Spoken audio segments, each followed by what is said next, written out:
अस्सलाम वालेकुम। आज जो हमने बिल्ट इन फंक्शंस पढ़ने हैं वो math.h लाइब्रेरी फ़ाइल्स के हैं। ठीक है, इनमें से बहुत सारे हम पहले इस्तेमाल कर भी चुके हैं।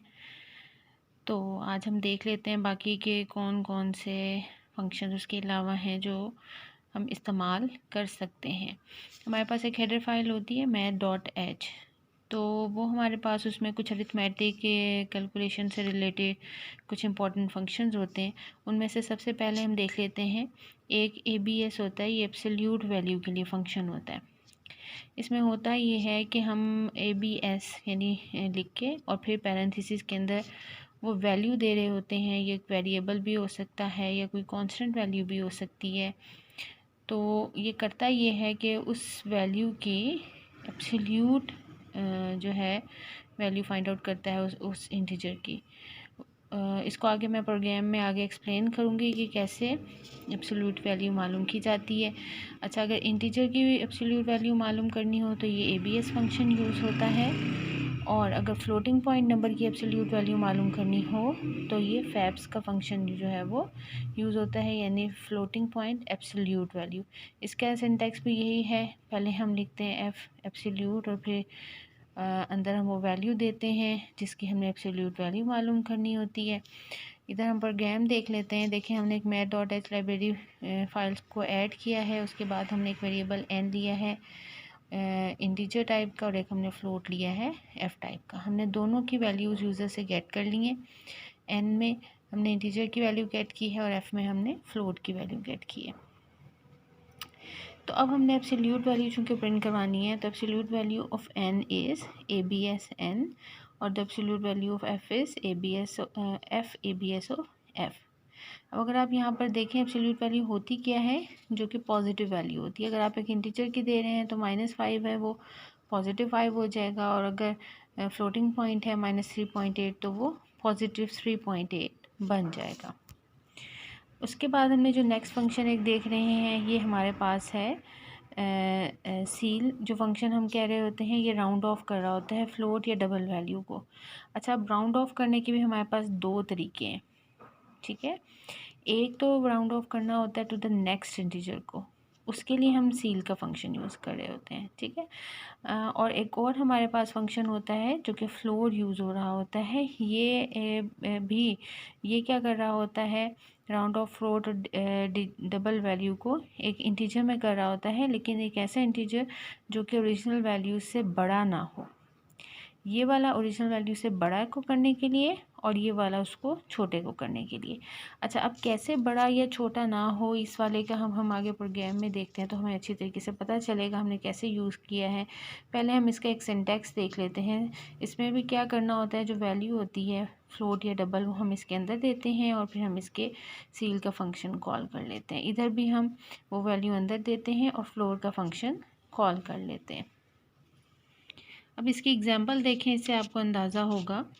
होता ये है, हमने क्या किया कि हमने एक डबल वैल्यू ली d, और हमने यूज़र से उसकी वैल्यू एंटर करवा ली।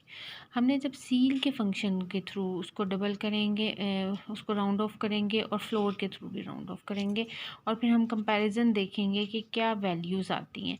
अब लेट्स सपोज यूज़र ने 14.2 वैल्यू एंटर की है, तो सील का फंक्शन जैसे मैंने आपको बताया था कि ये राउंड ऑफ करता है टू द नेक्स्ट वैल्यू, यानी 14.2 राउंड ऑफ होके 15 बन जाएगी। जबकि फ्लोर का फंक्शन क्या करता है, एक्चुअल वैल्यू से बड़ी नहीं होने देता, लेकिन राउंड ऑफ करता है। तो अब जाहिर है, अगर 15 हो जाता तो 14.2 से उसने बड़े हो जाना था, तो इसलिए ये किसको राउंड ऑफ कर रहा है, पिछले वाले वैल्यू पे। तो अब ये देखें, 14.2 जब राउंड ऑफ हो रहा है तो ये 14 हो गया। उसके बाद हमारे पास एक नेक्स्ट फंक्शन है, उसका नाम है वही वाला जो हम कॉस पढ़ते हैं, कॉस थीटा, साइन थीटा, ये जो आप अपने ट्रिग्नोमेट्रिक फंक्शंस पढ़ते हैं। कॉस फंक्शन फाइंड करता है trigonometric cosine of specified angle, जो भी एंगल इसको यहाँ पर अंदर दिया जाता है उसका कोसाइन मालूम कर रहा होता है। इसी तरह से ये साइन थीटा मालूम करने के लिए यूज़ होता है। इसमें भी जो वैल्यूज़ को दी जाती है उसका ट्रिग्नोमेट्रिक साइन मालूम करता है। टेन थीटा टेंजेंट मालूम करने के लिए यूज़ हो रहा होता है। लॉग का सिर्फ एक फंक्शन है, ये क्या करता है, कि ये नेचुरल लॉग मालूम करता है किसी भी फ्लोटिंग पॉइंट नंबर का। इसके अंदर भी इन सारों के अंदर आपने जो वैल्यूज़ उसको देते हैं इधर पैरेंथेसिस के अंदर पैरामीटर, वो उसी का ही फाइंड आउट करता है। इसी तरह से बेस 10 का अगर आपने लॉग मालूम करना है तो उसके लिए हम log 10 लिखते हैं। जो वैल्यू हम इसके अंदर देते हैं उसका बेस 10 लॉग मालूम हो जाता है। अब हम इसका एक प्रोग्राम देख लेते हैं जो कि फ्लोटिंग पॉइंट नंबर को लेता है, उसका sine, cosine, sine, tangent, log and base 10 log जो है वो मालूम करता है।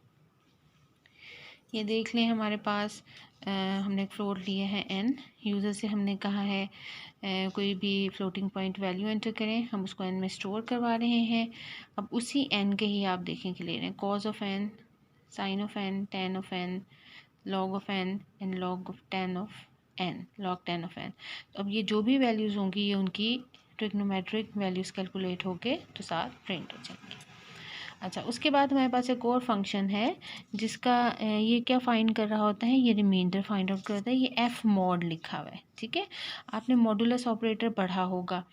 तो जो मॉडुलस ऑपरेटर जब हमने पढ़ा था तो आपको याद होगा कि हमने एक बात की थी कि मॉडुलस यानी रिमाइंडर ऑपरेटर जस्ट दो इंटीजर्स के दरमियान वर्क करता है।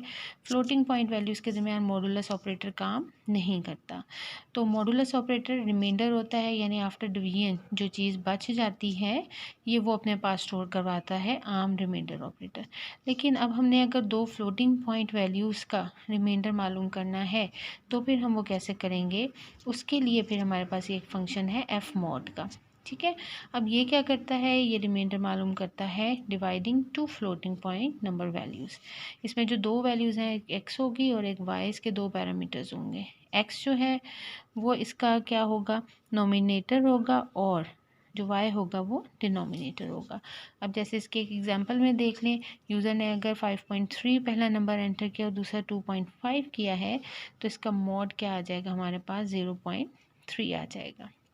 अगला हमारे पास फंक्शन है वो पावर का फंक्शन है। ये हम इस्तेमाल पहले भी कर चुके हुए हैं। पावर फंक्शन क्या कैलकुलेट कर रहा होता है, एक integer raise to power the second integer, यानी अगर ये x है तो x की पावर y यहाँ पर होगी। y हमारे पास एक्सपोनेंट होता है और first integer whose power is to be calculated वो यहाँ पर दिया जाता है। अब आप इसकी एग्जांपल देख लें। हमने यूज़र से कहा है कि आप दो नंबर एंटर करें, एक 3 एंटर किया है और 2 एंटर किया है। First raise to power second number अगर हमने कैलकुलेट करना है, हमने मैथ की लाइब्रेरी फाइल ऐड की है। हमने रिज़ल्ट कैसे किया है, हमने फंक्शन को कॉल कर दिया। अब हमने ए वाली वैल्यू और दूसरी हमने बी वाली वैल्यू दे दी है, तो a raise to power b automatically calculate होके रिज़ल्ट शो हो जाएगा। 3 3 9 होता है, यहाँ पर रिज़ल्ट शो हो जाएगा। और इसी तरह से हम स्क्वायर रूट का फंक्शन कई दफ़ा इस्तेमाल कर चुके हैं पहले। ये स्क्वायर रूट मालूम करता है, जो भी वैल्यू इसको दी जाती है उसका ऑटोमेटिकली स्क्वायर रूट मालूम कर लेता है। तो यहाँ पर आप देख लें कि हमारे पास एक प्रोग्राम भी है जिसमें हम एक फ्लोट एन ले रहे हैं। हमने यूज़र से कहा फ्लोटिंग पॉइंट नंबर को एंटर करें, हमने उसको एन में स्टोर करवा लिया है। उसका स्क्वायर रूट कैसे फाइंड आउट हो रहा है, स्क्वायर रूट ऑफ एन, और वो यहाँ पर प्रिंट हो जाएगा।